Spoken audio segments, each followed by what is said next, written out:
Continuando o nosso assunto que trata sobre o evangelismo de Jesus, o modelo que ele tinha para evangelizar. Pelo menos 5 serviços durante a sua obra de evangelizar. Ele tinha 5 pontos nos quais ele dava atenção na prática do evangelismo. E acredito que deve ser também uma observação nossa quanto ao modo que nós evangelizamos, quando nós vamos ao campo. Ou aqueles que vão encarar o campo missionário. Portanto, uma outra observação dentro da prática do evangelismo de Jesus e que deve ser, como eu disse, copiado por nós, colocado em prática à maneira do exemplo de Jesus. Ainda em Marcos, capítulo 1, agora o versículo 29, até o versículo 39, nós vemos aí ele falar sobre uma das suas maneiras de evangelizar, ou um dos seus serviços no evangelismo. Diz assim, 29, logo que saíram da sinagoga, foram com Tiago e João, à casa de Simão e André. A sogra de Simão achava-se acamada com febre e imediatamente lhe falaram a respeito dela. Então, aproximando-se e tomando-a pela mão, levantou-a e a febre a deixou, e ela se pôs a servi-los. Ao cair da tarde, quando se pôs o sol, trouxeram-lhe todos os que estavam doentes e os endemoniados. Toda a cidade estava reunida à porta. Olha só, toda a cidade se reuniu à porta da casa onde estava Jesus. E ele curou muitos doentes de diversas enfermidades e expulsou muitos demônios. E não permitia que os demônios falassem, porque o conheciam. Tendo se levantado muito cedo, estando ainda escuro, saiu e foi para um lugar deserto e ali orava. Então aqui já é outro dia. Então ele já operou na casa, na porta da casa de Pedro, e agora ele está falando de um outro dia, o dia seguinte, ok? Fala-se, continuando. Tendo se levantado muito cedo, estando ainda escuro, saiu e foi para um lugar deserto e ali orava. Procuravam-no diligentemente Simão e os que com ele estavam. Tendo-o encontrado, lhe disseram, todos te buscam. Ele lhes disse, vamos a outros lugares, às povoações vizinhas, a fim de que eu pregue também ali, pois para isso é que eu saí.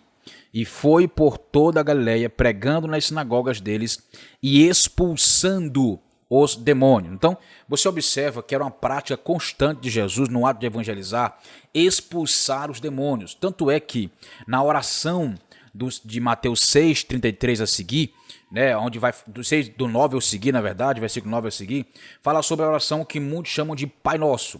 Mas eu vejo como a oração do reino, a oração que expressa o reino de Deus. E ali, dentro das falas, há alguns pontos importantes que são tratados e revelados nessa oração. Ele fala, venha a nós o teu reino. Então, para o reino de Deus ser estabelecido em algum lugar, é preciso que o império que opera ali, que os espíritos malignos que governam, que imperam naquela região, sejam expulsos. Então, sempre que Jesus ele expulsava os demônios de alguém, ali já se estabelecia os princípios do reino de Deus. Ele falou uma certa vez para os fariseus que se ele expulsava os demônios pelo dedo de Deus, era sinal de que o reino de Deus estava chegando naquele povo, chegando naquela comunidade. Então, um dos sinais, uma das marcas que o reino tem chegado em nosso meio é a expulsão dos espíritos malignos. E uma outra evidência que mostra a presença do reino são as curas divinas. As curas divinas. É tão importante essa prática da cura no evangelismo que Deus, que Jesus, que o Espírito Santo estabeleceu um dom, o dom de curas. Olha como é importante as curas dentro da nossa prática evangelística e também dentro da convivência da igreja, da vida de igreja. É importante que haja o evento da cura divina. Perdeu-se muito hoje em dia os testemunhos que as pessoas tinham da sua experiência pessoal de cura divina. Sabe, a época do meu avô, que hoje está com o Senhor, ele contava como foi que Deus o curou de uma tuberculose, como foi que Jesus curou ele da tuberculose.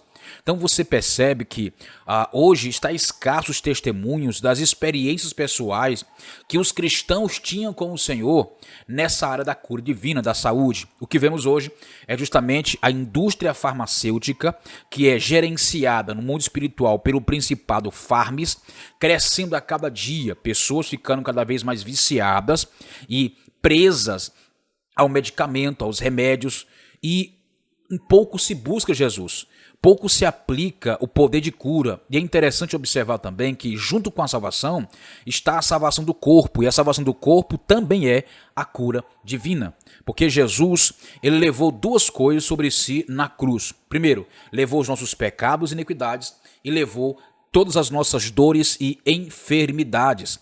Agora, você observa que o povo anda doente, porque a fé tem diminuído. Como que nós iremos evangelizar e levar a cura do corpo físico às pessoas que não conhecem Jesus, se no nosso meio existem tanta gente enferma e doente? Eu sei que pode parecer um pouco radical essa ideia de não aceitar, ou de não querer, ou de não concordar. Vamos dizer que eu não concorde, que esse é o fato, de que cristãos vivam a vida toda debaixo de enfermidades, oprimidos por doenças, servindo a um Deus que cura, que lá no capítulo 15 do livro de Shemote, livro de Êxodo, ninguém, escute, no deserto não havia sequer um doente. Por quê? Porque o Senhor foi conhecido por eles como o Senhor que sara. Deus não deixou nenhum do seu povo doente no deserto. No deserto não tinha um enfermo. Por que isso não é mais real hoje? Por que essa realidade não é mais patente no nosso meio hoje? Uma coisa eu tenho certeza, Deus não é culpado. Na verdade, o distanciamento das pessoas, primeiro, da palavra, da oração e da pessoa do Espírito Santo, tem promovido uma vida espiritual raquítica, rasa e com pouco sentido. Mas Jesus, ele curava os enfermos que vinham até ele. E este é um dos serviços no evangelismo, a cura dos enfermos. A cura dos enfermos. Como é difícil, como é complicado e triste ver um crente que não consegue crer na cura divina, no Deus que pode, que quer curá-lo. Isso é muito triste. Então, nós precisamos resgatar esses valores espirituais, essas práticas espirituais, essas manifestações do Espírito Santo, que são manifestações que glorificam o nome de Jesus.